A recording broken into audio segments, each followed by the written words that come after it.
తర్వాతి 12వ ఆదివారంలోకి నడిపించిన దేవాది దేవునికి వందనాలు చెల్లించుకొని వచ్చిన మీ అందరికి కూడా నిండు వందనాలు తెలియజేసుకుంటూ ఉన్నాం. ఈరోజు మనకి ఇచ్చిన లేఖన భాగాలుగా పత్రిక పాఠ్య భాగముగా అపోస్తలుడైన పౌలు కొరింథీయులకు రాసిన 2వ పత్రిక, అపోస్తలుడైన పౌలు కొరింథీయులకు రాసిన 2వ పత్రిక 3వ అధ్యాయము 4 నుంచి 11 వచనాలు. అపోస్తలుడైన పౌలు కొరింథీయులకు రాసిన 2వ పత్రిక 3వ అధ్యాయము 4 నుంచి 11 వచనాలు. ఈ దినముగా ఏర్పాటు చేయబడిన పత్రిక పాఠ్యభాగము కొరింథీయులకు రాసిన 2వ పత్రిక 3వ అధ్యాయం 4వ వచనం నుంచి ఇలాగ రాయబడింది. క్రీస్తు ద్వారా దేవుని ఎడల మాకిట్టి నమ్మకము కలదు. మా వలన ఏదైనా అయినట్లుగా ఆలోచించుటకు మా ఎంతటా మేము స్థిరులమని సామర్థ్యులమని కాదు, మా సామర్థ్యము దేవుని వలననే కలిగి ఉన్నది. ఆయనే మమ్మను క్రొత్త నిబంధనకు అనగా అక్షరమునకు కాదు గాని ఆత్మీయ పరిచారకులమౌటకు మాకు సామర్థ్యము కలిగించి అన్నాడు. అక్షరము చంపును గాని ఆత్మ జీవింపజేయును. మరణకరమగు పరిచర్య రాళ్ళ మీద చెక్కబడిన అక్షరములకు సంబంధించినదైనను మహిమతో కూడినదాయను. అందుకే మోషే ముఖము మీద ప్రకాశించుచుండిన ఆ మహిమ తగ్గిపోవునదైనను ఇశ్రాయేలీయులు అతని ముఖము తేరి చూడలేకపోయిరి. ఇట్లుండగా ఆత్మ సంబంధమైన పరిచర్య ఎంత మహిమగలదై ఉండును.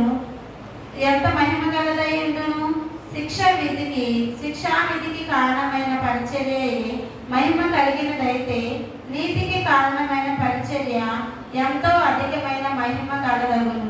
అత్యధికమైన మహిమ దీని కూడుట వలన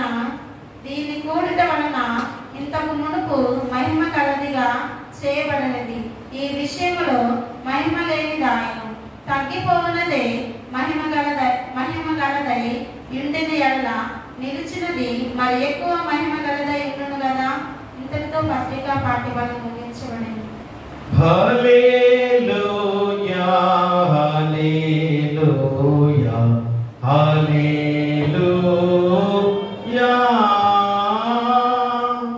అలాగే సువార్త పాఠ్యభాగం నుంచి పరిశుద్ధుడైన మార్కు రాసిన సువార్త 7వ అధ్యాయము 31 నుంచి 37 వచనాలు తెలియగా చదువుతాను.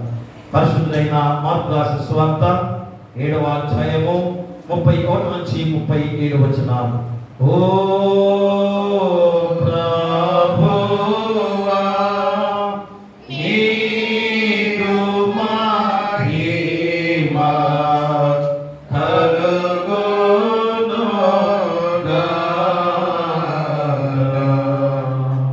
ఈ దినముతో ఏర్పాటు చేయబడినటువంటి సువార్త పాఠ్యభాగం నుండి మార్కు సువార్త 7వ అధ్యాయము 31వ వచనం నుండి ఇలాగ వ్రాయబడి ఉన్నది.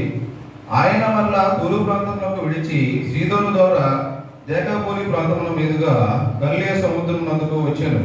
అప్పుడు వారు చెవుడుగల నత్తివాని ఒకని ఆయన వద్దకు తోడుకొని వచ్చి వారి మీద చెయ్యి ఇచ్చునని ఆయనను వేడుకొని సౌమముఖంలో నుండి ఆయన వారిని ఏకాంతమునకు తోడుకొని పోయి వారిని చెవుల్లో తన ఉరేళ్లు పెట్టి ఉమ్మివేసి వారి నాలుక ముట్టి ఆకాశం వైపు కన్నులెత్తి నిట్టూర్పు విడిచి ఎఫాతా అని వారితో చెప్పెను. ఆ మాటకు తెరవబడమని అర్థము. అంతటా వారి చెవులు తెరవబడెను. వారి నాలుక నరము సడలి వాడు తేటగా మాట్లాడుచుండెను. అప్పుడు ఆయన ఇది ఎవరితోనూ చెప్పవద్దని వారికి ఆజ్ఞాపించును. అయితే ఆయన చెప్పవద్దని వారికి ఆజ్ఞాపించిన కొలది వారు మరీ ఎక్కువగా దాన్ని ప్రసిద్ధి చేయొచ్చు. ఈయన సమస్తమును బాగుగా చేసి ఉన్నాడు. చెవిటివారు విన్నట్లుగాను మగవారు మాట్లాడినట్లుగాను చేయుచున్నాడని చెప్పుకొని అపరిమితులుగా ఆశ్చర్యపడింది. ఇంత పర్యంతము సువార్త పాఠ్యభాగం. ఓ క్రీస్తు నీకు స్తోత్రము కలుగును గాక. అందరం కలిసి నీకే విశ్వాస ప్రమాణం చెప్పుకుందాం. నేను చెబుతుండగా నాతో ఏకీభవించవలసిందిగా కోరి ప్రార్థిస్తున్నాం. భూమి ఆకాశములను దృశ్యాదృశ్యముగు సమస్తమును సృజించిన సర్వశక్తి గల తండ్రియగు ఏకదేవుని నేను నమ్ముచున్నాను. ఆయన జనతైక కుమారుడును అద్వితీయుడునగు ప్రభువైన యేసుక్రీస్తును నమ్ముచున్నాను. ఈయన జగములన్నిటికీ ముందు తండ్రి నుండి కలిగిన వాడును, దేవుని నుండి దేవుడును, వెలుగు నుండి వెలుగును, నిజమైన దేవుడి నుండి నిజమైన దేవుడును, సృజింపబడక జన్మించిన వాడును, తండ్రితో ఏకతత్వము గలవాడును, సమస్తమును కలుగజేసిన వాడునై ఉన్నాడు. ఈయన మానవులమగు మన కొరకును మన రక్షణ కొరకును పరలోకము నుండి దిగి కన్యయగు మరియ నుండి పరిశుద్ధాత్మ వలన అవతరించి పుట్టి మనుష్యుడాయననియు పొంతి పిలాతు అధికారము కింద మన కొరకు సిలువ వేయబడి శ్రమ నుండి సమాధి చేయబడిననియు లేఖనముల ప్రకారము మూడవ దినమున తిరిగి లేచి పరలోకమునకెక్కి తండ్రి యొక్క కుడి చేతి వైపున కూర్చుండి ఉన్నాడనియు సజీవులకును మృతులకును తీర్పు చేయుటకు తిరిగి మహిమతో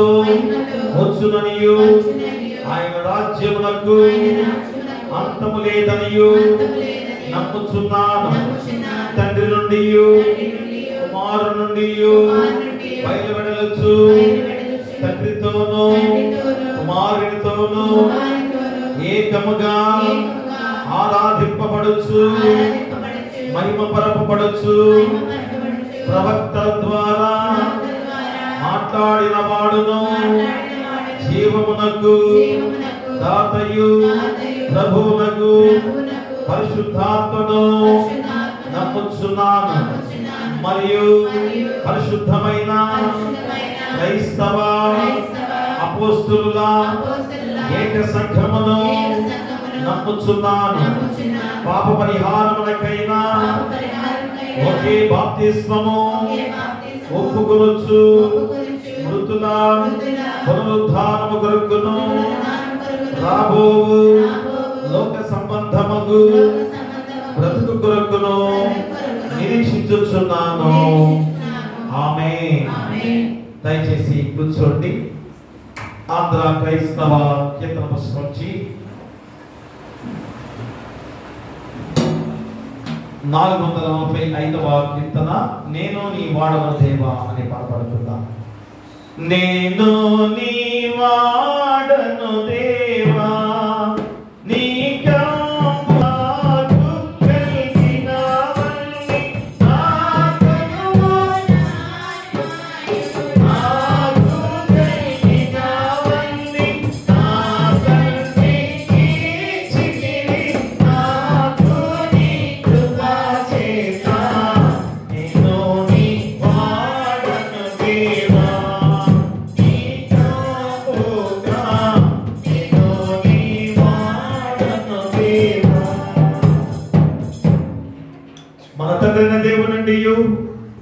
మన ప్రభువైన యేసుక్రీస్తు నుండి కృపయు సమాధానం మీకు కలుగును గాక. ఆమేన్. దయచేసి కూర్చోండి. ప్రియ దేవుని సంఘమా, దేవుళ్ళారా, మరి యొక్క ప్రాముఖ్యమైన సమయముగా ఈ పరిశుద్ధ విశ్రాంతి దినము త్రిత్వం తర్వాతి 12వ ఆదివారంలోకి నడిపించిన దేవాది దేవుడు మరి ప్రత్యేకమైన ఈ పరిశుద్ధమైన సమయంలో దేవుని దివ్యమైన వాక్కుల చేత మన హృదయాలు నింపబడే గొప్ప సమయం. ఎందుకనగా ఈ మాటలు దేవుని మాటలుగా ఉండగా, అవే జీవవాక్కులై ఉండగా, ఆ జీవ మార్గం ద్వారా మనందరం కూడా మోక్ష మార్గానికి చేరుకునే గొప్ప సమయం. అందుకని ఈ పరిశుద్ధ విశ్రాంతి దినాన్ని పరిశుద్ధంగా ఆచరించుకోవాలని పదే పదే మరి గుర్తు చేసుకునే సందర్భాన్ని కూడా మనందరం కూడా గుర్తెరగాలి. అది కనుక ఈరోజు ఇంకా ప్రాముఖ్యమైన రోజుగా కూడా, ఎందుకంటే నెలలో మొదటి ఆదివారము ప్రభురాత్రి భోజన సంస్కారపు ఆదివారముగా మనందరం కూడా ఎంతో బలమైన దేవుని నామాన్ని ధరించుకునే సమయముగా గుర్తు చేసుకునే గొప్ప విధానం. కనుక ఈరోజు 2 లేఖన భాగాల ద్వారా ప్రాముఖ్యమైన అంశముతో దేవుడి వాక్యాన్ని సిద్ధపరిచిన దేవాది దేవుడు. పత్రిక పాఠ్య భాగంలో అపోస్తలుడైన పౌలు చెబుతున్న మాటలు ఏమనగా, తమ సామర్థ్యము క్రీస్తు వలనే కలిగినది. చూడండి ఎంత గొప్ప మాట ఉపయోగించాడో అపోస్తలుడైన పౌలు. ఎందుకంటే నా బలము నా సామర్థ్యం అని కూడా క్రీస్తు వలనే కలిగినది. కాబట్టి మేము ఆత్మకే పరిచారకులము. ప్రియ కదా, మేము ఆత్మకే పరిచారకులము. ఇది అత్యధిక మహిమతో కూడినది కూడా గుర్తు చేస్తుందా. ఎందుకంటే ఆత్మ పరిచారకులుగా ఉన్న మనందరం కూడా ఎంత మహిమతో నిండి ఉండే వారిగా ఉండబోతున్నామో అపోస్తలుడైన పౌలు ద్వారా సెలవిచ్చిన గొప్ప మాటలో ఆనాడు కొరింథీ సంఘానికి ఒక సాక్ష్యంగా చెబుతున్న గొప్ప మాట. మన స్వార్థ పాఠ్య భాగంలో యేసుక్రీస్తు వారు ఒక చెవుడు నత్తి గలవాడిని మరి ఏ విధంగా స్వస్థపరిచే సందర్భంలో వాని చెవులలో వేళ్ళు పెట్టి ఉమ్ము వేసి వాని నాలుక ముట్టి ఆకాశం వైపు కలెత్తి నిట్టూర్పు ఇచ్చి ఎఫ్ఫతా అనే అరమేయ భాషలో యేసుక్రీస్తు వారు పలికిన ఆ గొప్ప మాటను మనందరం కూడా గుర్తు చేసుకోవాలి. ఎఫ్ఫతా అనగా తెరవబడును. ఎఫ్ఫతా అనగా తెరవబడును అనగా మా మూసుకుని ఉన్న మన జీవితాలు తెరవబడే గొప్ప విధానాన్ని ఈరోజు మనం గుర్తు చేస్తున్నాడు. ఇక్కడ ఒక చెవుడు నత్తి గల వారిని ఎఫ్ఫతా అనే అరామేయ భాషలో యేసుక్రీస్తు వారు పలికిన ఆ సందర్భము ఏమిటి అనేది మనందరం కూడా గ్రహించినట్లయితే, మా మూసుకుని ఉన్న మన జీవితాలు తిరిగి తెరవబడే విధంగా దేవాది దేవుడు ఈరోజు మనందరి యొక్క జీవితాలని ఏ విధంగా మార్చబడిన సందర్భాన్ని గుర్తు చేసే గొప్ప సమయం. అందుకనే ఈ 2 పాఠ్య భాగాల ద్వారా మరి దేవాది దేవుడు మనకిచ్చిన ఈ గొప్ప విధానం ద్వారా మరి చక్కటి అంశాన్ని ఈరోజు దేవుడు గుర్తు చేస్తున్నాడు. ఏమిటనగా, నీ పరిచర్య రక్షణ పొందుటకేనా? నీ పరిచర్య రక్షణ పొందుటకేనా? ఎందుకంటే మా దేవుడు ఇంత గొప్ప కృప చేత ప్రతి మనుషులుగా నిన్ను నన్ను ఏర్పాటు చేసుకున్న దేవుడు మరి మనందరం కూడా ఒక పరిచర్య ధర్మాన్ని దేవుడు ఏర్పాటు చేస్తున్నాడు. దేవుని సేవ, దేవుని పరిచర్య ప్రతిది కూడా నీ యొక్క కుటుంబ జీవన విధానం కూడా దేవుడిచ్చిన పరిచర్యే. దేవుని పరిచయం కూడా దేవుని పరిచర్యే. సంఘపెద్దలు కానీ మా దేవుని ఆలయాన్ని శుభ్రం చేసేవారు కానీ దైవజనులుగా మాస్టర్ గారు కానీ మరి ఎవరి వంతుగా సంఘంలో మీరందరూ కూడా ఎవరి వంతుగా వారు పరిచర్య చేయడానికి దేవుడు ఏర్పాటు చేసుకుని ఉన్నాడు. కాబట్టి నీ పరిచర్య రక్షణ పొందుటకేనా అనే ప్రశ్నార్థకమైన అంశం ఎందుకు గుర్తు చేశాడనగా, నీకు ఇచ్చిన పరిచర్య ఎలాగ చేస్తున్నా? మరి దేవుడు నీకు ఇచ్చిన పరిచర్యలో ఎలాంటి నీతివంతమైన పరిచర్య చేస్తున్నా? ఆత్మతో పరిచర్య చేసేవాడిగా ఎలాగున్నా? అదే ఈరోజు అమ్మ యొక్క చక్కటి అంశంతో దేవుడు వాక్యాన్ని సిద్ధపరిచిన గొప్ప విధానం. మూలవాక్యంగా చూస్తే అపోస్తలుడైన పౌలు కొరింథీయులకు రాసిన 2వ పత్రిక 3వ అధ్యాయము 6వ వచనాన్ని మనం చదువుకున్నట్లయితే, ఆయనే మమ్మును క్రొత్త నిబంధనకు అనగా అక్షరములకు కాదు కానీ ఆత్మకే పరిచారకులమౌటకు మాకు సామర్థ్యము కలిగించి ఉన్నాడు. అక్షరము చంపును కానీ ఆత్మ జీవింప చేయును. ప్రియా దిమ్మరా, అక్షరము చంపును కానీ ఆత్మ జీవింప చేయును. అంటే ఈరోజు అందరూ కూడా ఆత్మకే పరిచారకులమయ్యే విధంగా సామర్థ్యాన్ని దేవుడు మనకి ఇచ్చాడు. ఆత్మకే పరిచారకులము కాబట్టి అక్షరానికి కాదు. అది ఈరోజు ఈ చక్కటి అంశంతో దేవుడు నీ పరిచర్య రక్షణ పొందుటకేనా అనే అంశంతో ఈ వాక్యాన్ని దేవుడు మనకు గుర్తు చేస్తున్న గొప్ప సందర్భం. కాబట్టి ప్రియ దేవుడా, ఆత్మకే పరిచారకులమై ఆత్మ సంబంధమైన పరిచర్య చేస్తూ నీతికి కారణమైన పరిచర్యలో సామర్థ్యం కలిగేసిన దేవదేవునికి మహిమకరంగా ఉండాలని చాలా ప్రాముఖ్యంగా గుర్తు చేస్తున్నాడు. ఎప్పుడైతే నీకు ఇచ్చిన పరిచర్య ఖచ్చితంగా నువ్వు చేసినట్లయితే, నీ పరిచర్య దేవునికి ఇష్టపూర్వకంగా నువ్వు చేసినట్లయితే, దేవుని చిత్త ప్రకారంగా నువ్వు చేసినట్లయితే నిన్ను మహిమపరుస్తున్న దేవుడు నీకు తోడుగా ఉన్నాడని ఈరోజు నీకు గుర్తు చేస్తున్నాడు. మా మహిమకరంగా ఉండబోతున్నామని గుర్తు చేస్తున్నాడు. ఇంకేం కావాలి? అందుకని పరిచర్య భారం అందించిన వారి చేత ఫలానమ్మకమైన మంచి దాసుడా అని నువ్వు పేరు తెచ్చుకునే వాడిగా ఉండబోతున్నావా? మా ఏ పనైనా కానీ పరిచర్య అనగా ఏ పనైనా కానీ ఇప్పుడు దేవుడు నీకు ఇచ్చిన పరిచర్య, ఆ పరిచర్యను ఖచ్చితంగా నువ్వు దేవుని ఇష్టపూర్వకంగా చేయాల్సిన బాధ్యతను గుర్తు చేసుకోమని చెప్తున్నాడు. దానివల్ల ఎవరికి లాభం? నీకు ఇచ్చిన పరిచర్యను బాగా చేస్తే ఎవరికి లాభం అని చెప్తున్నాడు? మనకే మహిమకరమైన జీవితం పొందుకునే ధన్యకరమైన జీవితాన్ని దేవుడు మనకు అనుగ్రహింపజేస్తున్నాడు. అందుకనే ఆ పరిచర్య భారము అందించిన వారి చేత ఫలానమ్మకమైన మంచి దాసుడా అని పిలిపించుకోగలిగిన ధన్యత సంపాదించుకోవడం అనేది ఎంత దీవెనకరమో ప్రతి క్రైస్తవుడు కూడా ఈరోజు గమనించాల్సిన బాధ్యత. ప్రియమరా, పరిచర్యను దేవదూతలు ఆశించారు. మా దేవదూతలు పరిచర్య చేయాలని ఎంత ఆశించారు. అదే మేము ఈ పరిచర్య చేస్తాం, మీ పరిచర్య చేస్తామని ఎంతగా పరితపించిన దూతలు దేవదూతలు, కానీ వారికి అలాంటి అనుగ్రహం లేకుండా పోయినా. ఎందుకనగా దేవుడి పక్కనే దేవుని మహిమతో నిండుకొని ఉన్నారు. అంటే అర్థమైంది, దేవుడితో సమానమైన వారిగా దేవుడు ఎంచుకున్నాడు దేవదూతలు. కాబట్టి పరిచర్య చేసే ఆ విధానం వారికి లేకుండా పోయిన సందర్భంలో దేవదూతలకు ఎంతగా బాధపడుతున్నారయ్యా. దేవాది దేవుడు నువ్వు, సర్వశక్తిమంతుడు నువ్వు, కాబట్టి నీకు పరిచయం చేయడానికి మాకు అవకాశం లేకుండా పోయిందని ఎంత బాధపడుతున్నారు. ఈరోజు క్రైస్తవుడిగా నువ్వు దేవుని పరిచయం చేయడానికి ఎలాంటి ఆసక్తి కలిగి ఉన్నావు? ప్రియుడా, దేవుని పరిచయం చేయడానికి ఎంత ఆసక్తి చూపించాలి, ఎంత ఆనందకరంగా దేవుని పరిచయం చేయాలి. నీకు ఇచ్చిన తలాంతు ప్రకారంగా, అదే కదా, ఒకరికి 5 తలాంతులు, ఒకరికి 2 తలాంతులు, ఒకరికి 1 తలాంతు ఇచ్చాడు. నీ తలాంతు ప్రకారంగా దేవుని పరిచయం నువ్వు చేయాలి.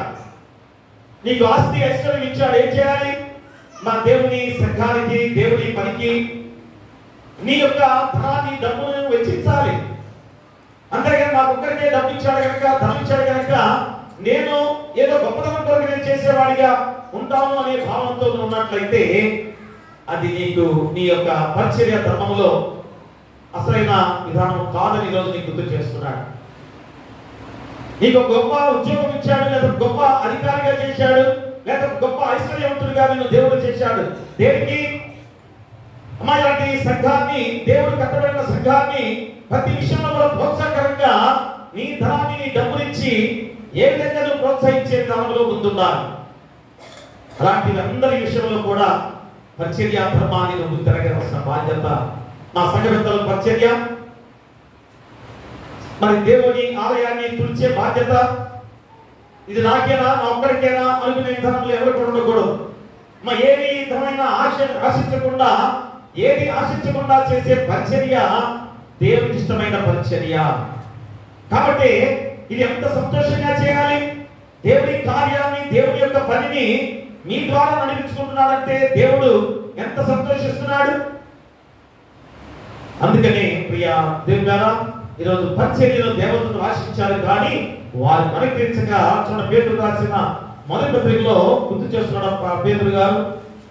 అపోస్తలుడైన పరిశుద్ధుడైన పేతురు రాసిన మొదటి పత్రికలో 1వ అధ్యాయం చూడండి. 1వ అధ్యాయము 12వ వచనం చదవండి. పరలోకం నుండి పంపబడిన పరిశుద్ధాత్మ వలన మీకు సువార్త ప్రకటించిన వారి ద్వారా మీకు ఇప్పుడు తెలపబడిన ఈ సంగతుల విషయమై తమ కొరకు కాదు కానీ మీ కొరకే తాము పరిచర్య చేసినని సంగతి వారికి బయలుపరచబడేను. దేవదూతలు ఈ కార్యమును తొంగి చూడగోరుచున్నారు. ప్రియాజనులారా, చూసారు ఎంత ఆశపడ్డ దేవదూతలు ఇదిగో విశ్వాసులుగా క్రైస్తవులుగా మనకు అప్పగించాడు దేవుడు.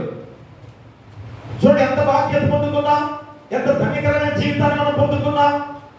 కాబట్టి ఆ ధన్యకరమైన జీవితాన్ని మనం నువ్వు చేసే ఆ పరిచర్యని దేవదూతలు ఏం చేస్తున్నారు? తొంగి చూస్తున్నారు. మా దేవదూతలు తొంగి చూస్తున్నారు. కాబట్టి దేవుని పని చేసినప్పుడు ఎవరు కూడా విసుగు చెందకుండా, ఎవరు కూడా ఎదుటి వారిని దూషించకుండా నీకు నువ్వుగా సేవ చేసుకోవాల్సిన బాధ్యత నీకుంది. నేను ఉదాహరణగా ఒక వ్యక్తి అయ్యా నేను దేవుని ఆలయానికి రాను, దేవుని గుడికి రాను, ఆ దేవాలయంలో ప్రతిదీ కూడా అందరూ కూడా ఆ సెలవు చూసుకుంటున్నారు, లేకపోతే మాట్లాడుకుంటున్నారు, లేకపోతే ఎవరి ధోరణిలో వాడుతున్నారు, ఎవరి వంటి వారు నిద్రపోతున్నారు, ఈ సంఘంలో ఉద్యమం లేదు, ఈ సంఘంలో పరిశుద్ధాత్మ లేదు అని ఒక వ్యక్తి విసుగు చెంది దేవాలయానికి రావట్లేదు. పాస్టర్ గారు వారి గృహానికి వెళ్ళి అయ్యా ఏంటి దేవుని ఆలయానికి రావట్లేదు అని అడిగితే అతను ఏం చెబుతున్నాడు? అయ్యా వెనక కూర్చునే వాళ్ళందరూ కూడా సెలవులు తీసుకొని సినిమా చూసుకుంటున్నారండి ఆలయం చదువుతుంటే అన్నాడు. కొంతమంది నిద్రపోతున్నారండి అని చెప్తున్నాడు. కొంతమంది దేవుని వాక్యాన్ని సరిగ్గా పెట్టలేదండి అని చెప్పేసి ప్రతి ఒక్కరి మీద చాడి చెబుతూ అతను నిట్టూ పిలుస్తూ పాస్టర్ గారి దగ్గర చెప్పారు. సరే అయ్యా అయితే రా, నువ్వు ఒక్కసారి దేవాలయం దగ్గర రా అని చెప్పేసి దేవాలయం దగ్గర తీసుకొచ్చారు. వచ్చిన తర్వాత ఒక గాజు గ్లాస్ తీసుకొని ఆ గాజు గ్లాస్ నిండా నీరు నింపాడు నిండుగా. ఆ గాజు గ్లాస్ పట్టుకొని దేవాలయం చుట్టూ 3 సార్లు నువ్వు ప్రదర్శన చేయమని చెప్పి అన్నాడు. ఎందుకంటే అంటే కాదు చెయ్యి, ఒకసారి నువ్వు చెయ్యి, నా మాట విని నువ్వు చెయ్యని చెప్పేసి అన్నప్పుడు అతను గాజు గ్లాస్ తీసుకొని దాంట్లో నీరు నింపిన తర్వాత పాస్టర్ గారు చెప్పారు, నీరు కొద్ది కూడా తొలగకుండా, ఏ విధంగా కొద్ది కూడా పోకుండా ఆ యొక్క 3 రౌండ్ల చుట్టూ నువ్వు తిరగాలి దేవాలయం చుట్టూ అంతే. అలాగనే మా గ్లాసులో నీళ్లు పోసుకున్నాడు, చేతులు పెట్టుకున్నాడు, మా చుట్టూరు కూడా తిరుగుతున్నాడు. ఎంత శ్రద్ధగా దానికెళ్ళే చూసుకుంటూ ఏ చిన్న చుట్టూ కూడా కింద పడకుండా చుట్టూ తిరిగాడు. 2 రౌండ్లు అయిపోయాయి, 3 రౌండ్లు కూడా వచ్చేసాడు, దగ్గరికి వచ్చేసాడు. చివరి పాస్టర్ గారు అక్కడ వాక్యం ఖండించున్నాడు. చక్కగా జాగ్రత్తగా ముందుకు వచ్చి నిలబడి తలెత్తి చూస్తే పాస్టర్ గారు అక్కడ ఉన్నారు. అయ్యా ఎలాగ నువ్వు చేసావు, ఏ విధంగా నువ్వు చేసావు చూసావా? ఒక్క చుక్క కూడా కింద పడకుండా 3 రౌండ్లు దేవాలయం చుట్టూ తిరిగావే, ఎలా చేయగలిగావు? ఎలా చేయగలిగావు చెప్పండి? అంటే నీ మనస్సు, నీ ఆలోచన ప్రతిదీ కూడా దేని మీద దృష్టి ఉంది? ఆ గాజు గ్లాసులో ఉన్న నీటి మీద దృష్టి పెట్టారు. కాబట్టి ఈరోజు దేవాలయంలో కూర్చున్న మనం కూడా ఎవరిపై దృష్టి ఉంచాలి? దేవుడిపై దృష్టి ఇచ్చే వారిగా ఉన్నట్లయితే ఎవడో వెనక వైపు సెల్ చూసుకుంటూ బిడ్డ ఆయన సినిమా చూసుకుంటాడు, లేకపోతే వేరే చూసుకుంటాడు, తప్పే. చాలా తప్పు. దేవాలయంలో సెల్ చూసుకుంటూ వేరే విధంగా ఉండడం చాలా తప్పే. కానీ నువ్వు అవన్నీ చూసావంటే అర్థం ఏంటి? అంటే నీవు కూడా దేవుని ధ్యాసలో లేని వాడిగా ఉన్నావనే మాట గుర్తు చేసుకోవాలి. అంటే ప్రతి ఒక్కరు కూడా దేవునిపై దృష్టించి ఉన్నట్లయితే మరి దేవుని విధానంలో ఎంత గొప్పగా ఉంటారు. ఆ విధమైన విధానమే మన ఈరోజు నువ్వు చేసే పరిచర్య కూడా అలాగే ఉండాలి. పరిచర్య దేవుడు అలంకరింపజేసిన గొప్ప వరం అది. మరి ఆ పరిచర్య చేసే విధానంలో వాడెవడో చేయలేదు, వీడెవడో చేయలేదు, ఎందుకు చేయాలి అన్నమాట ఎవరు కూడా అనుకోకూడదు. నీ వంతుగా నువ్వు చెయ్యి దేవునికి. ఎంత గొప్ప జీవితం ద్వారా దేవుడు నీకు అలంకరింపజేస్తాడో నువ్వు ఆలోచన చేసుకోవాలి. ప్రియులారా, అది ఎంత బాధ్యతగా దేవుడు ఖచ్చితంగా నీకు ఎంతో గొప్ప బాధ్యత అనుకరింపజేస్తున్నాడు. అదే ఈరోజు చెబుతున్నాడు. అందుకనే నీవు చేసే పరిచర్య విశ్వాసిగా కొద్ది ముందుకురండమ్మా, కొద్ది ముందుకు, కొద్ది ముందురండి సన్నగా రండి, కొద్ది ముందు. మరి పరిచర్య చేసే విధానంలో విశ్వాసంగా నీకు నాకు మనకే అప్పగించాడంటే మా దేవాది దేవునికి ఉన్న ఆ గొప్ప విశ్వాసం ఎంత గొప్పదో చూసారా? అందుకని దేవదూతలకి లేని బాధ్యత మనకు దక్కింది. అందుకని దేవదూతలు తొంగి చూస్తున్నారు, చేసే పరిచర్యను దేవదూతలు తొంగి చూస్తున్నారు ప్రియ దేవుడా. కాబట్టి మా పరిచర్యలు నానా రకాలుగా ఉన్నావని కూడా గుర్తు చేస్తున్నారు. చూడండి, ఎఫ్సీ రాసిన పత్రిక అపోస్తలుడైన పౌలు ఎఫెసీ రాసిన పత్రిక 4వ అధ్యాయము 11-14 వచనాలు. పరిశుద్ధులు సంపూర్ణులన్నట్లు క్రీస్తు శరీరము క్షేమాభివృద్ధి చెందుటకును పరిచర్య ధర్మము జరుగుటకును ఆయన కొందరిని అపోస్తలులుగాను, కొందరిని ప్రవక్తలుగాను, కొందరిని సువార్తికులుగాను, కొందరిని కాపరులుగాను, ఉపదేశకులుగాను నియమించెను.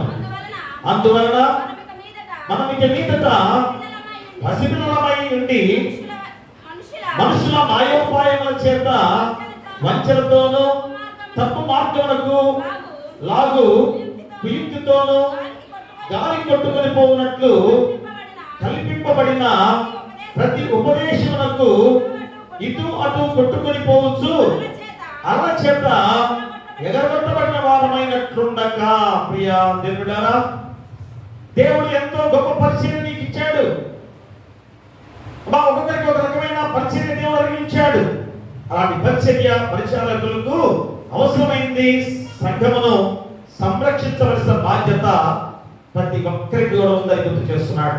మా సంఘానికి ఉన్న సంఘ బాధ్యత, సంఘ పెద్దలకు ఉన్న సంఘ పెద్దల బాధ్యత, పాస్టర్ గారికి ఉన్న బాధ్యత, పాస్టర్ గారికి ఉండే బాధ్యత, చూసారా, యవనస్తులకు ఉండే బాధ్యత, సంఘ స్కూళ్ళకు ఉండే బాధ్యత, ఇవన్నీ కూడా సంఘాన్ని సంరక్షించే బాధ్యత కలిగిన విధానాలు. ఇవన్నీ కూడా దేవుడే ఏర్పాటు చేసిన పరిచర్య ధర్మం. కాబట్టి ఇదేదో నువ్వు సొంతగా అయ్యో నేను చేస్తున్నాను, నేను కష్టపడుతున్నాను అనుకోదు దయచేసి.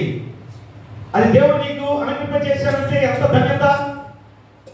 కాబట్టి ప్రియ దేవుడారా, మరి పరిచర్య అయినప్పుడు నీ పరిచర్య ఎలా ఉండాలి? ఆత్మ సంబంధమైన పరిచర్య ద్వారా రక్షణ పొందుకునే వాడిగా ఉండాలి. ఆత్మ సంబంధమైన పరిచర్య ద్వారా నువ్వు రక్షణ పొందుకునే వాడికి ఉండాలి. ఆ గొప్ప విధానం ద్వారా నీ పరిచర్య రక్షణ పొందుకునే విధంగా ఉండబోతోంది. ఆ రక్షణే నిన్ను మహిమకరంగా మార్చబోతోంది. ఆ మహిమకర జీవితమే పరలోక రాజ్యంలో చేర్చబోతోంది. చూసారా, దేవుడు ఎంత గొప్ప బాధ్యత ఈరోజు నీకు అర్పింపజేశాడు. అందుకని ఈరోజు ఆ పరిచర్యను 2 రకాలుగా మనం గుర్తు చేస్తున్నాడు. ఒకటి, మా మహిమను పొందుకున్నటకు పరిచర్య అయి ఉండుట, మహిమ పొందుకును పరిచర్య అయి ఉండుట. మొట్టమొదటి ఏంటి? మహిమను పొందుకునే పరిచర్య అయి ఉండాలి. నువ్వు చేసే పరిచర్య ఎలా ఉండాలి?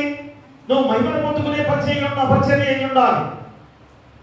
కాబట్టి నువ్వు రక్షణ పొందుకోవాలంటే ఎలాంటి పరిచర్య అయి ఉండాలి? మహిమను పొందుకునే పరిచర్య అయి ఉండాలి. మొట్టమొదటి ఉపంశం అదే, మహిమను పొందుకునే పరిచర్య అయి ఉండాలి. చూడండి, కొరింథీయులకు రాసిన 2వ పత్రిక 3వ అధ్యాయంలో చెబుతున్నాం ఆ గొప్ప మాటల్లో. 9వ వచనంలో అండి, శిక్షావిధికి కారణమైన పరిచర్యయే నీతికి కారణమైన పరిచర్య ఎంతో అధికమైన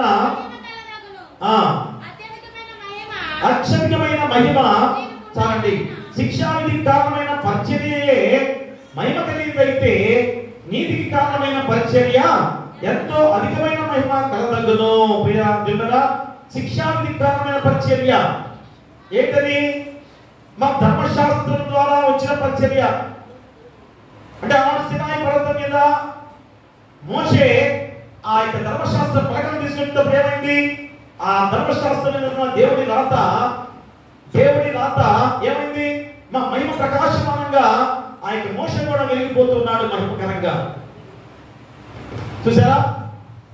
కానీ అది దేనికి? ఆ ధర్మశాస్త్రం దేనికి ఇవ్వబడింది? నీకు శిక్షను ఏర్పాటు చేసే ధర్మశాస్త్రం. అది నీకు శిక్షను గుర్తు చేసే ధర్మశాస్త్రం. ఇదిగో నువ్వు బాగా తప్పు చేస్తున్నావని ఆ ధర్మశాస్త్రం రాయబడిన విధానం, అంతేగాని నేను రక్షించేది కాదు కదా. అదే అంటాడు ఈరోజు. అలాంటి ధర్మశాస్త్రము మా శిక్షా విధి కొరకు కారణమైన పరిచర్యయే మహిమ కలిగిందైతే ఆనాడు ఆ మోషే ఎంత మహిమతో ఉన్నాడు, దేదీప్యమైన వెలుగుతో, వెలుగు ప్రకాశంతో ఉన్నాడు. ఒక్కసారి జీవనందరూ కూడా మోషేను చూడలేక ఏం చేశారు? ముసుగులు వేసుకున్నారు అందరూ కూడా. అంటే శిక్షా విధి కారణమైన ఆ మహిమనే చూడలేకపోతే ప్రియదేవరా, ఈరోజు మరి మనందరికీ కూడా ఎలాంటి మహిమ పరిచయం చేసే విధానంలో నీకు పరిపూర్ణమైన ఆ మహిమను పొందుకునే నీతికరమైన పరిచర్య ఎంత అధికమైన మహిమ కలిగి ఉంటుంది. కాబట్టి నీకు కూడా ఆ మహిమనిచ్చే గొప్ప శక్తిమంతుడైన యేసుక్రీస్తు వారు నీ కొరకు మరణించి తిరిగి లేచాడు. అలాంటి మహిమకరమైన జీవితాలు పొందుకోవడానికి గొప్ప అవకాశాన్ని నీకు ఇచ్చాడు. కాబట్టి ఏం చేయాలి? నీతికరమైన పరిచర్య చేసేవాడిగా ఉండాలి. అందుకనే మా మహిమను పొందుకును పరిచర్య అయి ఉండాలి.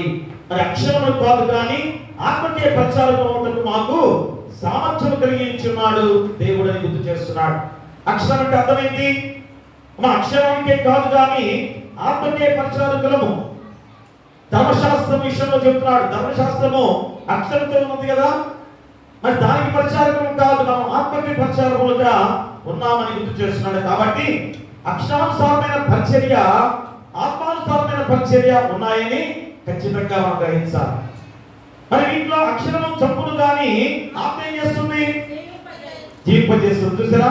అక్షరం చంపుతుంది కానీ ఆత్మ జీవింపజేస్తుంది. ఎంత గొప్ప వాక్యాన్ని ఈరోజు అపోస్తలుడైన పౌలు నీకు గుర్తు చేస్తున్నాడు. అంటే దేవుడు నీకు ఇచ్చిన ఆత్మ, నువ్వు పొందుకున్న ఆత్మ ఎలా ఉండాలి?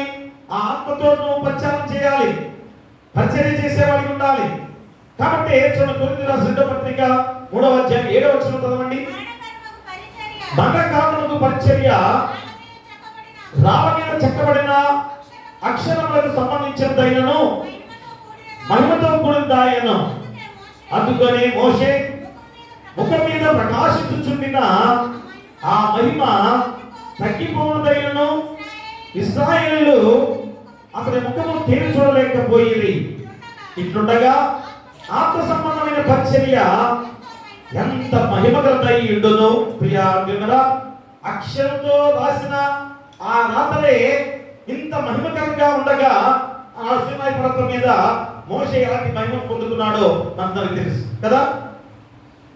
మరి ఆత్మ ద్వారా నువ్వు చేసే పరిచర్య ఎంత మహిమకరంగా ఉంటుంది. చూడండి, మనం చాలా ప్రాముఖ్యంగా నేను గుర్తు చేస్తున్నాడు. కాబట్టి ఈరోజు అలాంటి పరిచర్య ఎంత మహిమగా ఉంటుందో, ఆ పరిచర్య మరణకాలంలో పరిచర్య ఉంది అనేది తెలుసు కదా, కానీ జీవకాలంలో పరిచర్య కూడా ఉందని నువ్వు గ్రహించాలి. ఆ యొక్క ధర్మశాస్త్రం మీద రాసిన రాత మోషే మహిమకరంగా మార్చబడ్డాడు. కానీ ఆ రాత ఏమైంది? మనకు కారణంగా ఉంది. మరణానికి సంబంధించిందిగా ఆ రాత ఉందనేది గుర్తు చేస్తున్నాడు. కానీ ఆత్మ సంబంధమైన విధానంలో జీవకారణము పరిచర్య కూడా నీకు దేవుడు అనుగ్రహింప చేస్తున్నాడని గుర్తు చేస్తున్నాడు. గొప్పగా అంటే మరణకారణము పరిచర్య ఉందంటే జీవకారణము పరిచర్య కూడా ఉంది అనేది నువ్వు గుర్తిరగాలి. అలాగే ఆత్మ సంబంధమైన పరిచర్య ఉన్నదంటే శరీర సంబంధమైన పరిచర్య కూడా ఉన్నది అనేది గుర్తిరగాలి. చూడండి, 3వ అధ్యాయం 8వ వచనంలో, 8వ వచనం చదవండి. ఆ మరణకారణము పరిచర్య రాళ్ళ మీద చెక్కబడిన అక్షరములకు సంబంధించినదైనను మహిమతో కూడిందాయను. అందుకే మోషే ముఖం మీద ప్రకాశించుచుండిన ఆ మహిమ తగ్గిపోయిందైనను ఇశ్రాయేలీయులు అతని ముఖము తేరి చూడలేకపోయేది. ఇట్లుండగా ఆత్మ సంబంధమైన పరిచర్య ఎంత మహిమగలదయ్యుండును. ప్రియా విమరా, ఖచ్చితంగా ఈ యొక్క ఆత్మ సంబంధమైన పరిచర్య ఉన్నదంటే శరీర సంబంధమైన పరిచర్య కూడా ఉంది అని గుర్తు చేస్తున్నాడు. అందుకనే మా శిక్షా విధి కారణమైన పరిచర్యయే మహిమ కలిగిందైతే నీతికి కారణమైన పరిచర్య ఎంతో అధికమైన మహిమ కలదగినని మరొకసారి గుర్తు చేస్తున్నాడు. ఒక్కసారి ఆలోచన చేసుకొని మా నీతి కారణమైన పరిచర్య నువ్వు చేసేవాడిని ఉండాలి. ప్రియరా, అంటే ప్రస్తుత దినాల్లో ఎలాంటి పరిచర్యలు ఉన్నాయో, ఎలాంటి పరిచర్యలు ప్రబలుతున్నాయో ఈరోజు మీ అందరూ తెలుసు. అందుకనే ప్రత్యేకంగా ఈ సెప్టెంబర్ 1 విశ్రాంతి దినంలో దేవుడు ఈ పరిచర్యల విషయంలో దేవుడిని గుర్తు చేస్తున్నాడు. ఇలా ఎలాంటి పరిచర్యలు ఉన్నాయి?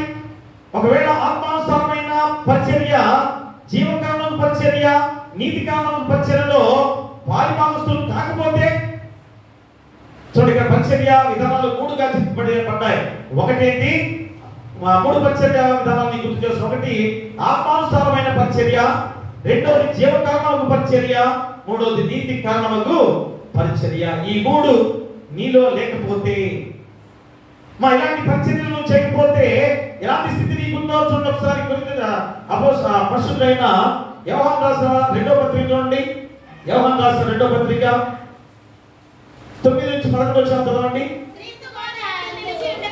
ఆ క్రీస్తు బోధ యందు నిలిచి ఉండక దాన్ని విడిచి ముందునకు సాగు ప్రతివాడును దేవుని అంగీకరింపని వాడు, ఆ బోధ యందు నిలిచి ఉండువాడు తండ్రిని కుమారుని అంగీకరించువాడు.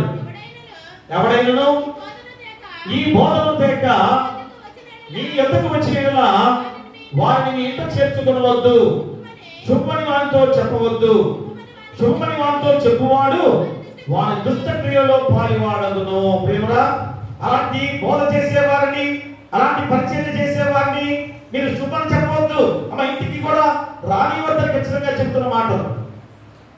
కానీ మీరేమంటారు? ఆయన దేవుని పరిచర్య చేస్తున్నాడు కదా, దేవుని వాక్యమే కదా ఆయన బోధించేది, కాబట్టి ఆయన గృహానికి వస్తే ఏమైంది?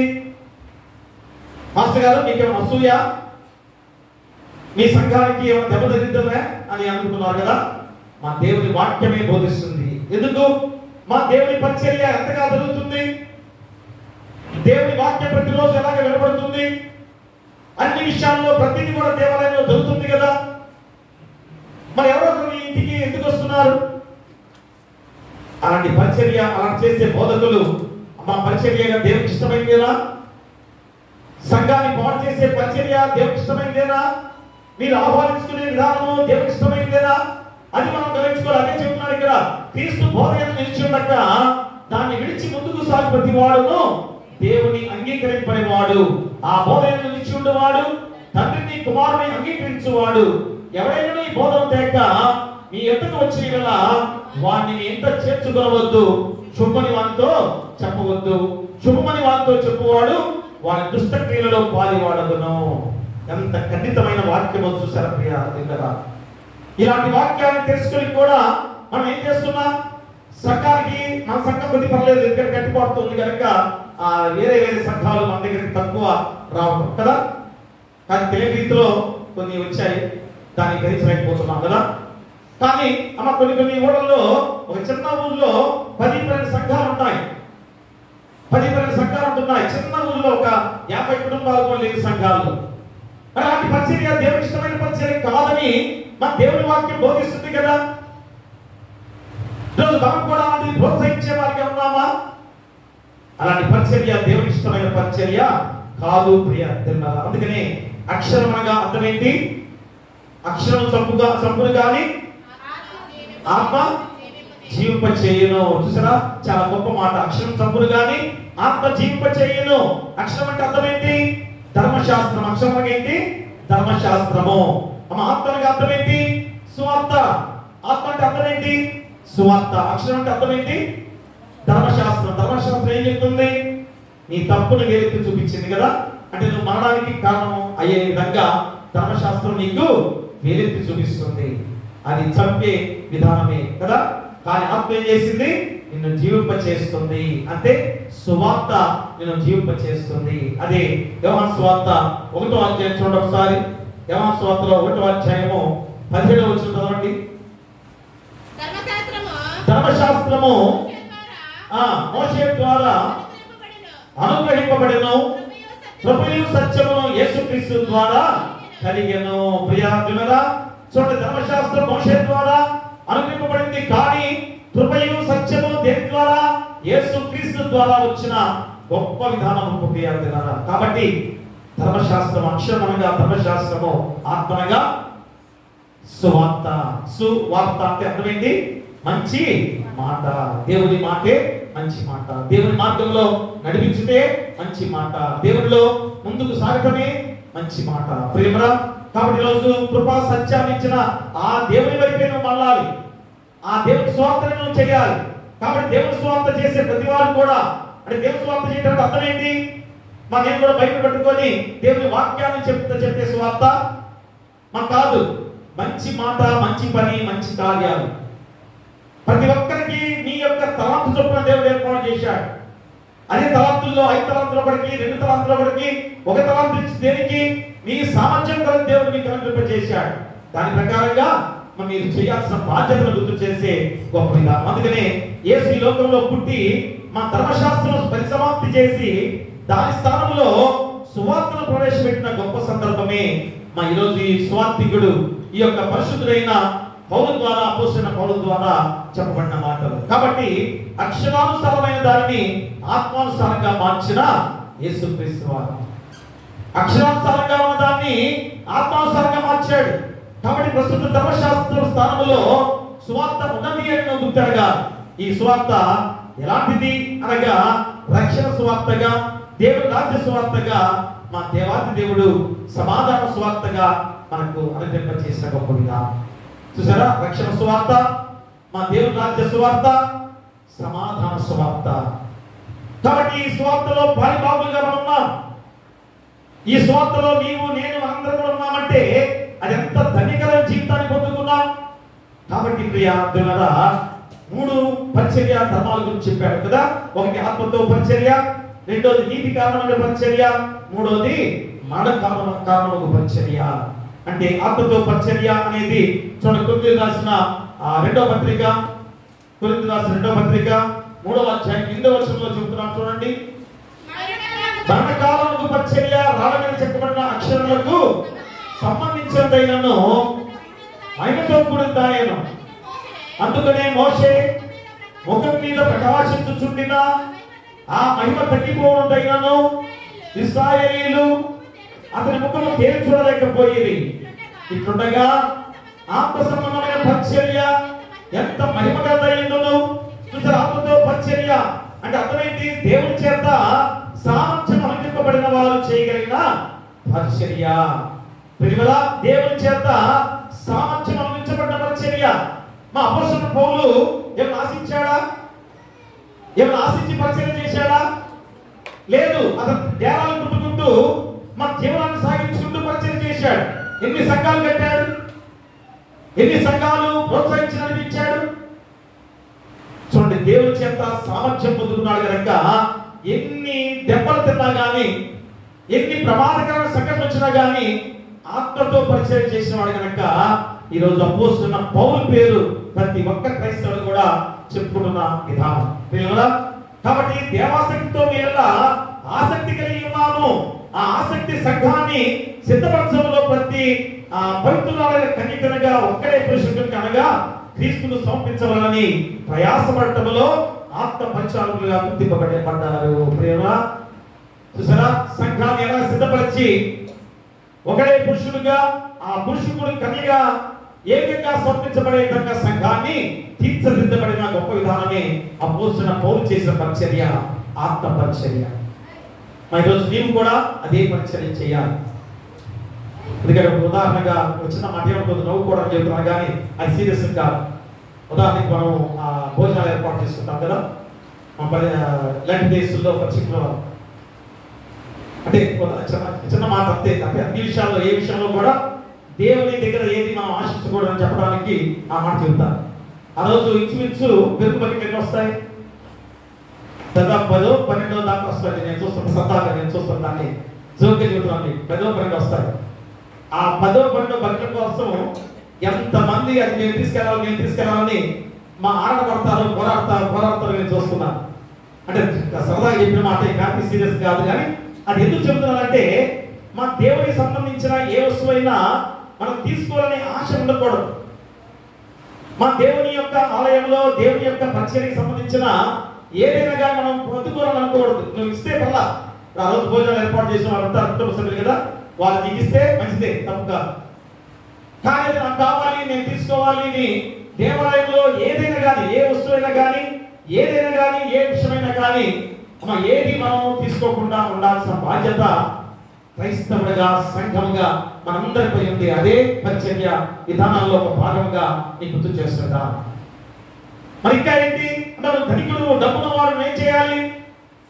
ఇక నాకు డబ్బు ఉంది కనుక కొంతమంది ఏం చేస్తారు, వ్యాపారాలు అవి నాకు డబ్బు ఉంది కనుక ఇదిగో పలానా చోట నేను కూడా ఒక చికెన్ కొట్టే అనుకోండి, చికెన్ కొట్టే ఉంది, అక్కడ చికెన్ బాగా అమ్ముతున్నారు, బాగా వ్యాపారం లాభదాయకంగా వస్తుంది.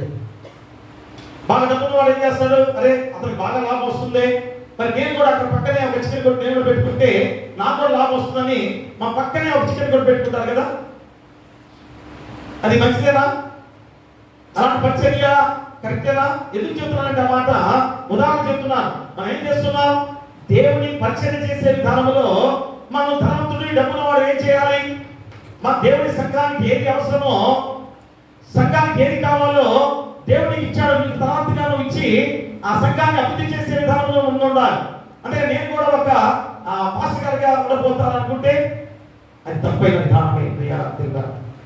కాబట్టి ఎందుకు చెబుతున్నానంటే ఈ మాటలు, పరిచర్య చేసే విధానాలు దేవుడు ప్రతి ఒక్కరు కూడా ఒక రకంగా మీ సామర్థ్యం కూడా దేవుడు అనుగ్రహం చేసిన గొప్ప విధానం. అందుకని మా ఆత్మతో చేసే పరిచర్య నువ్వు ఎంతగా మహిమ పొందుకోగలవో చెబుతున్నాడు. మరి నీతికి కారణమైన పరిచర్య 9వ వచనంలో చెబుతున్నట్టుంది. శిక్ష నీతికి కారణమైన పరిచర్యయే మహిమ కలిగినదైతే నీతికి కారణమైన పరిచర్య ఎంతో అధికమైన మహిమ కలగదును. ప్రియ అంటున్నారా, నీతికి కారణమైన పరిచర్య ఎంత మహిమ కలిగింది. కాబట్టి క్రీస్తు వద్దకు తెచ్చుట పరిచారకునిగా నీ బాధ్యత. చూసారా, నీతికి కారణమైన పరిచర్య అర్థం ఏంటి?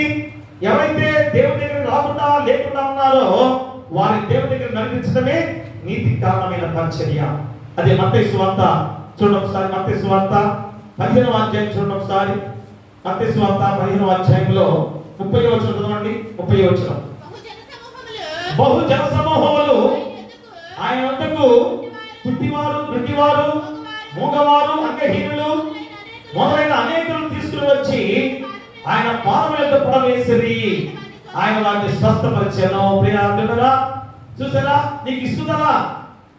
ఈరోజు మీ తల్లిదండ్రులని ఒక అనాథాశ్రమంలో ఎందుకు ఉంచుతున్నారు? మా చాలా మంది డబ్బున్న వారు అనాథాశ్రమంలో తల్లిదండ్రులు ఉంచుతున్నారు. అది నీతికి కారణమైన పరిచర్యేనా? చూడండి, అది కూడా నీకు గుర్తు చేస్తున్నారు. నీతికి కారణమైన పరిచర్యేనా? నీకు డబ్బు ఉందని చెప్పేసి ఎక్కడ అనాథాశ్రమంలో ఉంచడం అనేది మంచిదేనా? ప్రతిరోజు ఎవరో ఒక ఆమె, శ్రీదేవి అని ఒక ఆమె టీవీలో ప్రతి గొప్ప పరిచర్య చేస్తూ లేని వారిని విషయంలో వెళ్తున్నప్పుడు ఏదో ఒక ముసలాం, ఒక బాగా ముసలాం, నేను అనాథాశ్రమంలో చేస్తానని బట్టి అయ్యా నేను రాను, ఇక్కడే చనిపోతానని చెప్పేసి పట్టుబడిపోయిన ముసలాం, నేను రాను, ఇక్కడే చనిపోతా అన్న విధానంలో వారి యొక్క ప్రేమ ఎలా ఉంటుంది? వారి ఊరి మీద, ఆ కుటుంబం మీద, గృహం మీద ఎంత ప్రేమ ఉంటుంది? మన చిన్నప్పుడు బిడలుగా మేము ఎంతగా పెంచి పెద్ద చేశారు. అలాంటి తల్లిని తీసుకెళ్లి అనాథాశ్రమంలో పడేస్తాను అనేది నీతికి కారణమైన పరిచర్యేనా? అదే ఈరోజు చాలా మంది కూడా ఏం చేస్తున్నారు, మగవారిని కుట్టివారిని తీసుకెళ్లి ఇస్త్రీ పడేస్తున్నారు యేసుక్రీస్తు వారి దగ్గర. వీరి ద్వారా ఇసుక చేస్తుందని చూసారా? విసుగుదలతో చేసే పరిచర్య నీతికి కారణమైన పరిచర్య కాదు ప్రేమలా. కాబట్టి ప్రేమతో నువ్వు చేసే పరిచర్యగా ఉండాలి. అందుకనే అది నేరం మోపడానికి, నేరాన్ని కనుగొనే తామపడటానికి నీతి పరిచర్య సాదృశ్యమా అని ప్రశ్న వేస్తున్నాడు.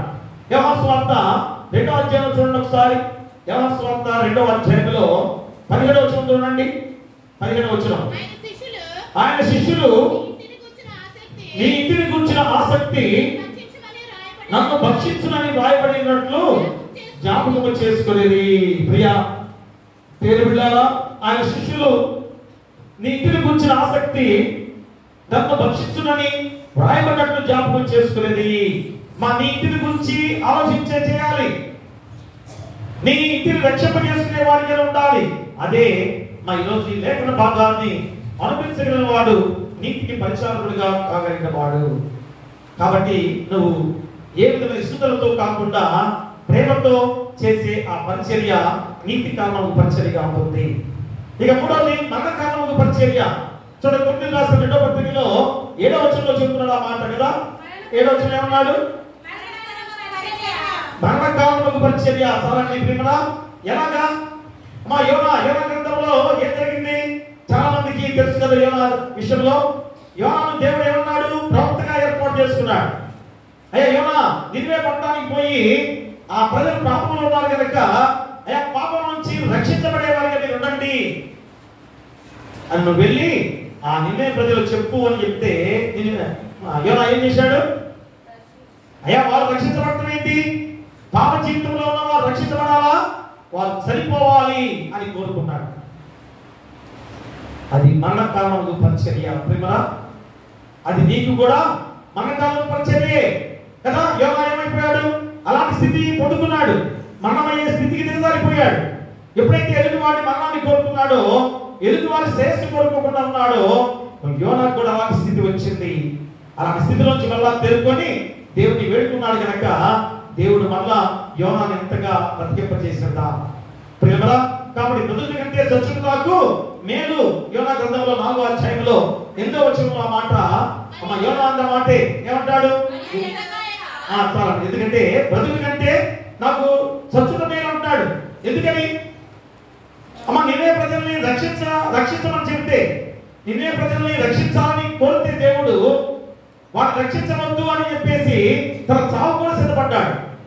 అది మరణ కారణం పరిచర్యగా గుర్తు చేస్తున్నాడు. అందుకని యెహోవా ప్రేమమయుడై నిన్ను రక్షించడం అయితే ఆ పరిచర్య మారు మనసు పొందుమని ప్రకటించి, మారు మనసు పొందని వారిని గురించి సంతోషించక, మారు మనసు పొంది దేవుని యొక్క తప్పించుకోవడం చూచి సహింపలేక అసూయతో చావగొనటం మరణం కారణము పరిచర్య అవుతుంది. ప్రియాత్మరా, నిన్వే ప్రజలు కాపాడబడాలని దేవుడు కోరుకున్నప్పుడు ఎంత సంతోషించాలి. అయ్యో నా దేవుడు ఎంత గొప్పవాడు, ఇదిగో నిన్వే ప్రజలు కాపాడబోతున్నాడని సంతోషించి వెళ్ళి వారిని కాపాడాలి కదా. అలా కాకుండా వారు నాశనం కావాలని కోరుకున్నాడు. అలాంటి పరిచర్య మరణ కారణము పరిచర్య.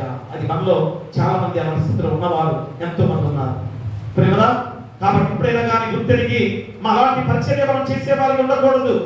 ఎందుకంటే మరి ఈ సువార్తలో యేసునే ప్రకటించాలి కానీ వ్యక్తుల గురించి కాదు. కాబట్టి మనం చేసే ప్రతి పరిచర్య మా దేవుని నామానికే మహిమ తెచ్చేవారికి ఉండాలి. స్థిరపరచువాడవు, ఘనపరచువాడవు.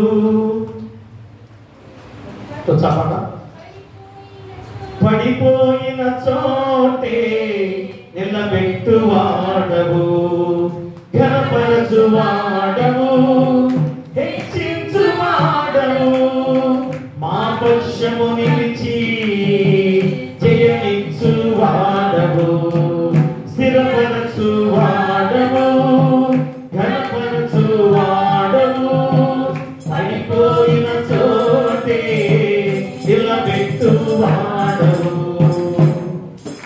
ఏమైనా చేయగలవు, మొత్తం మార్చగలవు, నీ నామముకే మహిమంతా తెచ్చుకొందువు.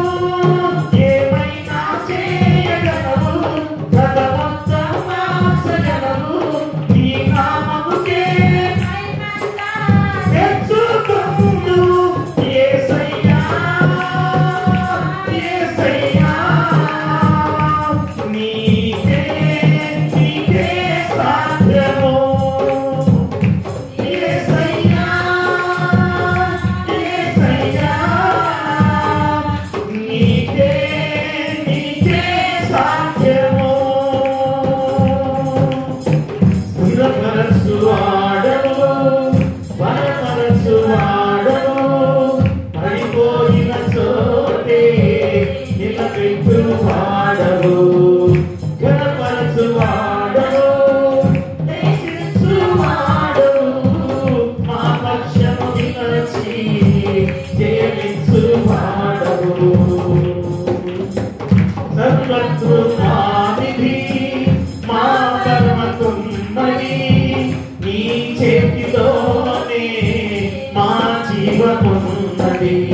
స్థిరపరచువాడవు, ఘనపరచువాడవు ఆయనే కనుక మా పక్షం నుంచి జయించువాడు ఆయనే. ఏమైనా చేయగలవు, కథ మొత్తం మార్చగలవు. దేవుడే ఈరోజు మన జీవితాలలాగా మార్చిన దేవుడు. కాబట్టి నువ్వు చేసే పరిచర్య దేవుని పరిచర్య ఉండాలి. మా దేవుని నామానికి మహిమ కలిగించే పరిచర్యగా ఉండాలి. ఆ మహిమ నీకు మహిమకరంగా మారబోతుందనేది రెండవ ఆరాధనలో చెప్పుకునే అంశం. కాబట్టి ఇప్పుడే నీ నామముకే మహిమంతా తెచ్చుకుంటూ ఎలాగా నీ ద్వారే మన ద్వారే మన జీవితాలు ఆ చేసే పరిచర్య ద్వారే అలా గొప్ప జీవితాన్ని దేవుడు ఆ మహిమకరంగా మార్చబోతున్న గొప్ప విధానం. కాబట్టి నువ్వు చేసే ఏ పరిచర్య అయినా దేవునికి ఇష్టమైన పరిచర్యగా ఉండాలి. అది ఎలాగా? ఆత్మ పరిచర్య ఉండాలి, నీతి కారణమైన పరిచర్య ఉండాలి. అంతేకాని మహిమ కారణకు పరిచర్యగా ఉండకూడదు. అదే ఈరోజు మా రెండవ ఉపంశం ద్వారా దేవుడు చెబుతున్నాడు. ఏమని? దేవుని కరుణా శక్తిని అందించే పరిచర్య ఉండాలి. చూసారా? రెండవ ఉపంశంలో ఏం చెబుతున్నాడు? దేవుని కరుణా శక్తిని అందించే పరిచర్య ఉండాలి. మార్కు సువార్త 7వ అధ్యాయం చూడండి ఒకసారి. 7వ అధ్యాయం 36వ వచనం చదవండి.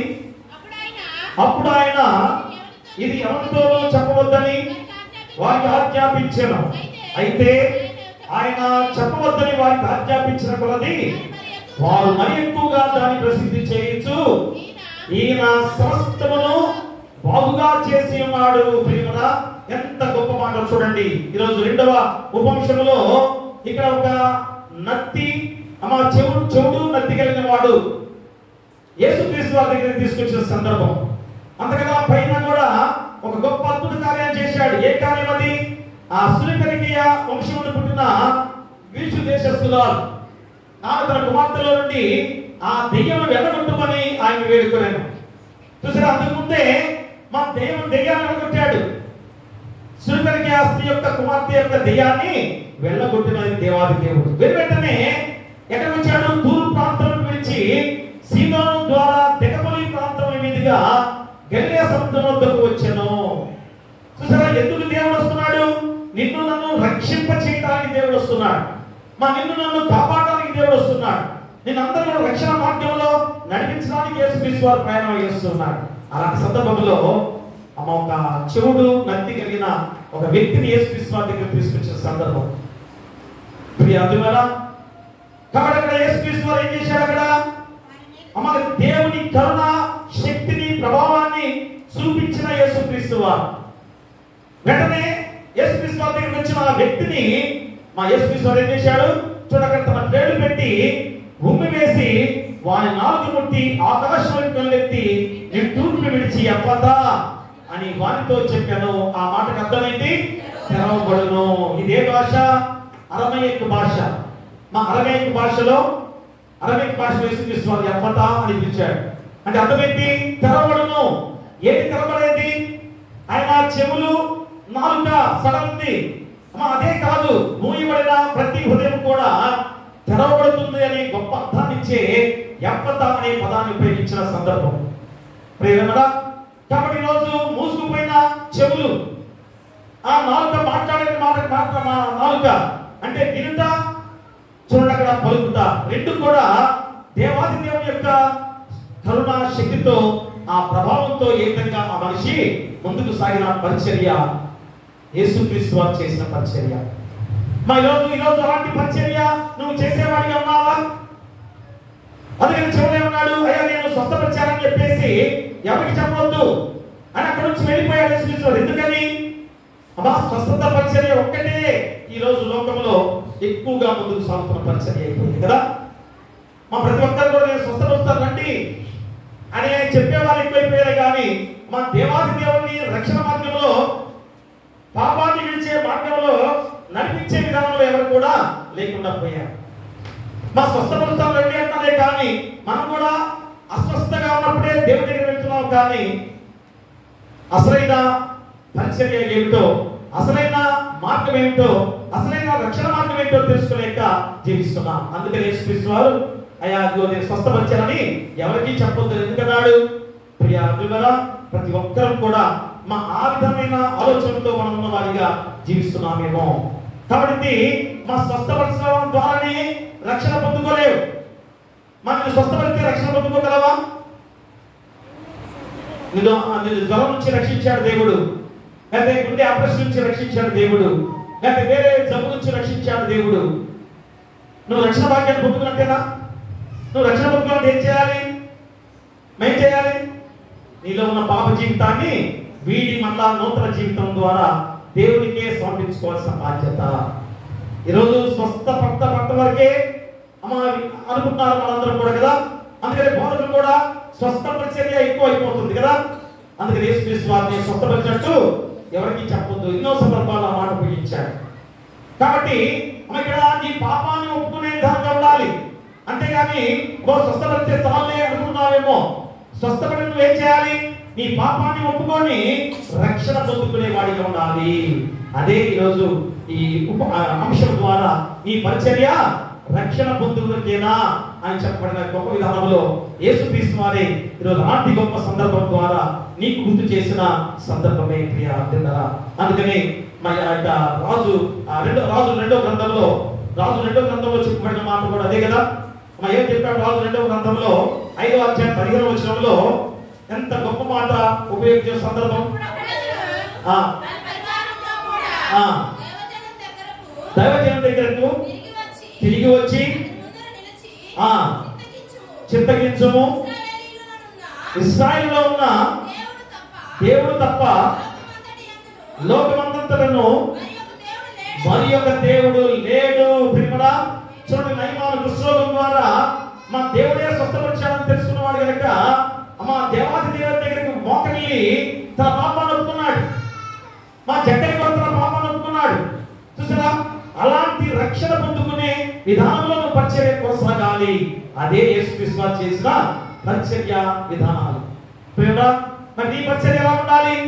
ఏది ఆశించి నువ్వు పరిచర్య చేయకూడదు. మా నీ పరిచర్య ఎలా ఉండాలి?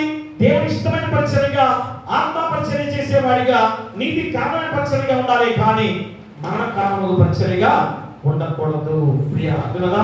అందుకని వాగ్దానం నెరవేర్చబడిన సందర్భాన్ని కూడా ఈరోజు మనం గుర్తు చేస్తున్నాం. దేవుడు వాగ్దానముగా యెషయా గ్రంథములో ప్రవచించిన ఆ గొప్ప సందర్భాన్ని మనం గుర్తు చేస్తున్నాం. యెషయా గ్రంథములో 35వ అధ్యాయంలో చెబుతున్నాం. చూడండి, యెషయా గ్రంథము 35వ అధ్యాయంలో 35వ అధ్యాయం 3వ వచనం చెబుతున్నాండి. సరైన చేతులను బలపరచుడి, తొట్టిల్లు మోకాలను దృఢపరచుడి, తత్తరిల్లు హృదయములతో కాబట్టి భయపడక ధైర్యముగా ఉండుడి. ప్రతిదండన చేయటకై నీ దేవుడు వచ్చుచున్నాడు. ప్రతిదండనను దేవుడు చేయదగిన ప్రతీకారమును ఆయన చేయును. ఆయన వచ్చి తానే మిమ్మల్ని రక్షించును. గుడ్డి వారి కన్నులు తెరవబడును, చెవిటి వారి చెవులు విప్పబడును, కుంటివాడు దుప్పు వలె గంతులు వేయును, మూగవారి నాలుక పాడును, అరణ్యంలో నీళ్లు ఉబ్బుకును, అడవిలో కాలువలు పారును. చూసారా, యెషయా ప్రవక్త ద్వారా ప్రవచించిన ఈ వాగ్దానం నెరవేర్చబడింది. ఈ రోజు ఈ యొక్క చెవుడు మూగవాడిగా ఉన్న వాటిని స్వస్థపరిచిన గొప్ప విధానమే యెషయా ప్రవక్త ద్వారా ప్రవచించిన ఈ యొక్క లేఖన భాగమే ఈ వాగ్దానము యేసుక్రీస్తు ద్వారా నెరవేర్చబడిన విధానం. చూసారా, పాతమాన పాఠ్యభాగంలో ఇచ్చిన వాగ్దానాలు ఎలాగా నెరవేర్చబడ్డాయి? ఎవరు నెరవేర్చబడ్డాయి? యేసుక్రీస్తు ద్వారా నెరవేర్చబడ్డాయి. ఇదిగో మూగవాడు చెవిటివాడిగా ఉన్న చెవిటివాడిగా మూగవాడిగా ఉన్న అతన్ని ఎలాగ రక్షించాడు యేసుక్రీస్తు వారు? అది యెషయా ప్రవక్త ప్రవచించిన లేఖన భాగం నెరవేర్చబడిన సందర్భం. కాబట్టి వాగ్దాన ప్రకారంగా ఏ విధంగా ఆత్మ ద్వారా పరిచర్య చేసిన యేసుక్రీస్తు వారి ద్వారా అతను స్వస్థపడ్డాడు. అలాంటి పరిచర్య చేయాలి. కానీ మనం ఎలాంటి పరిచర్య చేసేవారిగా జీవిస్తున్నామో ఇప్పుడైనా గుర్తిరిగి మన ఈ పరిచర్య రక్షణ పొందుకునేనా? రక్షణ పొందుకోవాలని ఏం చేయాలి? మహిమను పొందుకునే పరిచర్య ఉండాలి. రెండోది, దేవుని కరుణాశక్తిని అందించే పరిచర్య ఉండాలి. చూసారా, ఈ రెండు మాటల్లో నువ్వు మహిమను పొందుకునే పరిచర్య ఉండాలి. రెండోది, దేవుని కరుణాశక్తిని ఏ విధంగా అందించే పరిచర్య. ఆయన కరుణను శక్తిని ఎదుటి వారికి అందించాలి నువ్వు కూడా. అది నీ పరిచర్య ధర్మం. అంతేగాని నేను కూడా పరిచయం చేస్తున్నాను, సువార్థికులను లేదా దేవుని వాక్యాన్ని చెప్పేవాడికి ఉన్నాను కనుక నేను కూడా పాస్టర్ గారిని అనే ధోరణి కాదు. ప్రియ దేవుని ద్వారా అందరం కూడా పరిచర్యకు దేవుడు ఏర్పాటు చేస్తున్న గొప్ప విధానమే. అది నిన్ను నన్ను మనందరికి కూడా దేవుడు ఏర్పాటు చేస్తున్న మనుషులమే. కాబట్టి నీ పరిచర్య రక్షణ పొందుకునే పరిచర్యగా ఉంటే మా దేవాది దేవుడు నిన్ను మహిమలో దేవుడు ఇప్లిపార్షంగా ఆయన మహిమ పొందుకునే ధన్యత నీకు ఇవ్వబోతున్నాడు. అదే రెండవ ఆరాధనలో ఆ అంశంతో దేవుడు మనల్ని గుర్తు చేయబోతున్న గొప్ప విధానం. కాబట్టి ఈరోజు నీవు కూడా రక్షణ పొందుకుని పరిచయం చేయడానికి మన దేవుడు నీకు ఏ పని అప్పగించాడో అది చెయ్యి. మన ఇంట్లో అయినా కానీ, గృహంలో అయినా కానీ, నీ సమాజంలో కానీ, దేవాలయంలో కానీ, దేవుని పైన కానీ, ఏ పైన కానీ ఖచ్చితంగా దేవుడు ఏ విధంగా నిన్ను ఏర్పాటు చేసుకున్నాడో అది ఏది ఆశించకుండా చేయాల్సిన పరిచర్య, ఏది ఆశించకుండా చేసే పరిచర్య నీకు మహిమ కారణంగా ఉండే పరిచర్య, అది నువ్వు చేయాల్సిన బాధ్యతగా ఈరోజు ఈ వాక్యం ద్వారా శ్రమిస్తున్నాడు. అట్టి కృప మీకు ఉండాలని కోరుతూ మీకును మీ కుటుంబాలకును సదాకాలం దేవుడు తోడైనను గాక. ఆమేన్. సమస్త జ్ఞానం ఇచ్చిన దేవుని సమాధానం యేసుక్రీస్తు అన్న మీ హృదయములకును మీ తలంపులకును కావలిండును గాక. ఆమేన్. దేవానందు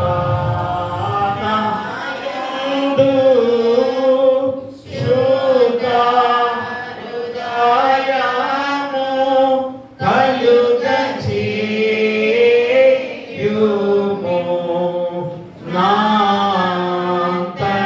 నాంతరములో స్థిరమైన మనస్సును కనముగా పుట్టించుము నీ సన్నిధానములో